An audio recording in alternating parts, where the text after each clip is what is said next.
मुस्लिम महिला, शरीयत और भारत का संविधान। मुस्लिम महिला के अधिकारों का जब भी सवाल आता है तो शरीयत की यदि हम बात करें तो क्या शरीयत के अधिकार कौम को है, इस्लाम मानने वालों को है, तो क्या उसमें मुस्लिम महिला शामिल नहीं है? ये सवाल कि शरीयत के सवाल केवल तब क्यों उठाए जाते हैं जब पुरुषों के, मेल्स के विशेषाधिकार को खतरा उत्पन्न होता है। जब भी महिला के जीने के अधिकार का सवाल आता है तो शरीयत के लंबरदार उठ खड़े होते हैं। क्यों? क्योंकि पुरुषों के विशेषाधिकार खतरे में जो आ जाते हैं। तो इसका अर्थ है कि धर्म और धर्म से जुड़े हुए पुस्तकें, वो आप देख लीजिए कि हिंदुओं में भी, दूसरे धर्मों में भी, सारे धर्म पुरुषों के विशेषाधिकार को पोषित करने, पुरुषों के विशेषाधिकार को स्थापित करने, उसे कायम रखने के तर्कों को अपनी पुस्तकों में जगह दे रखे हैं। और यह सवाल कि किसी भी कौम में, जब कौम की बात आती है तो कौम में सभी शामिल हैं मानव के रूप में। यदि मेल हैं तो फीमेल भी तो उसी कौम का हिस्सा होती है। तो यह सवाल कि समाज में हिफाजत की जरूरत किसे है? हम जानते हैं कि भारतीय सामाजिक व्यवस्था को यदि हम अध्ययन करें, भारतीय सामाजिक व्यवस्था की गहराई में जाएं, तो यह स्पष्ट होता है कि महिला कमजोर में भी कमजोर है। और यदि हम वर्तमान अपने भारत के संविधान की बात करें तो हमारा संविधान भी महिलाओं के वर्गीकरण को, उसके संदर्भ में कानून बनाने को विशेष प्राथमिकता देता है। तो क्यों? क्योंकि हमारा संविधान भी ये मानता है कि महिला कमजोर में भी कमजोर है। तो फिर जब उनकी रक्षा का कानून हम आज तक क्यों नहीं दे पाए, मुस्लिम महिला के रक्षा का कानून भारतीय संविधान क्यों नहीं दे पाया? जब रूल ऑफ लॉ का देश है, जब आर्टिकल 14 इक्वल बिफोर लॉ और इक्वल प्रोटेक्शन ऑफ लॉ की बात करता है कि कानून के समक्ष सभी बराबर हैं, तो यदि कानून के समक्ष मेल का अधिकार है तो वही कानून महिलाओं के लिए भी है और बराबरी का अधिकार उन्हें भी है। उन्हें भी कानूनी संरक्षण देना, और तब विशेष रूप से आपको संरक्षण देना पड़ेगा जब आप ही मान रहे हैं, सामाजिक तंत्र मान रहा है, समाज के सिद्धांतकार मान रहे हैं, संविधान भी स्वीकार कर रहा है। संविधान सभा में भी ये बात हुई कि महिला के अधिकारों को विशेष रूप से सहेजना पड़ेगा।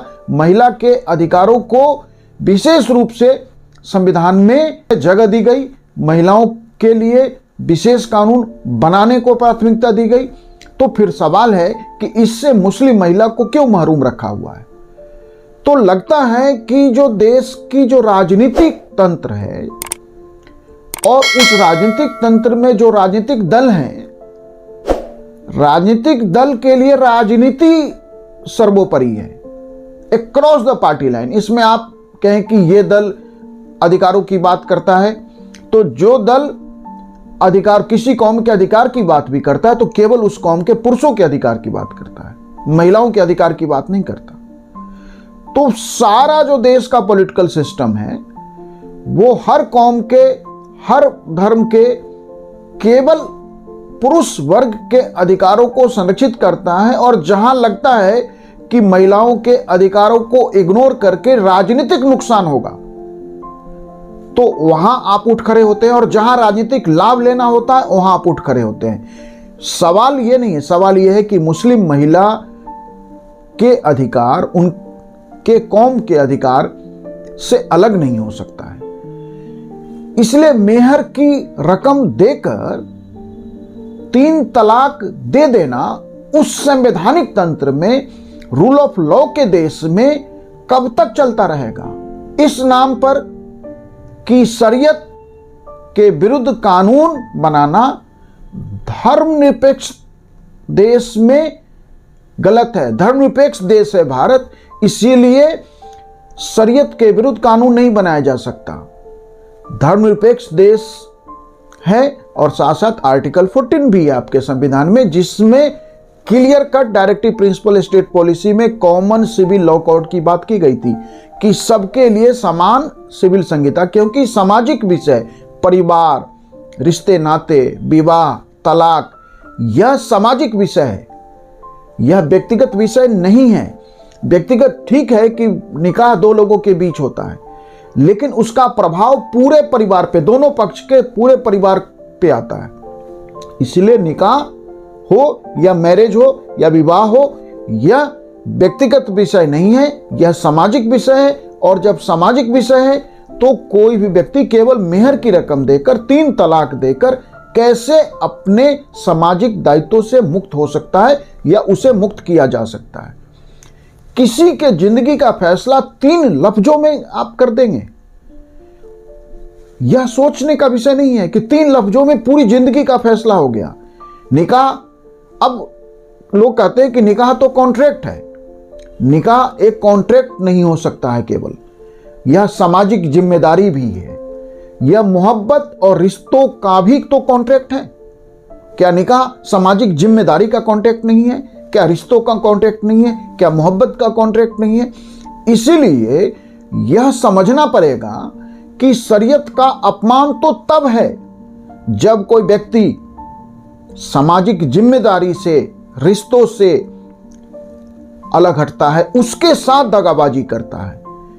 इसलिए संविधान और कानून का राज यदि भारत में स्थापित करना है, रूल ऑफ लॉ की बात हो, आर्टिकल 44 की बात हो, कॉमन सिविल लॉ कोड की बात हो, आर्टिकल 14 हो, equal before law, equal protection of law की, तो भारत में यदि भारत सही में धर्मनिरपेक्ष देश है और वह पूरी दुनिया में उस कैरेक्टर को एस्टेब्लिश करना चाहता है, तो भारत के लोकतंत्र की मांग है कि मुस्लिम महिला को भी उस संवैधानिक तंत्र का हिस्सा माना जाए और वैसे कानूनों के इस्तेमाल को प्रतिबंधित किया जाए, क्योंकि धर्म व्यक्तिगत विषय होता है, धर्म निजी विषय है और निकाह सामाजिक विषय है।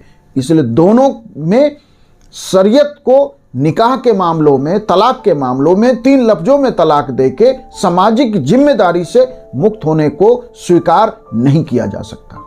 Thank you.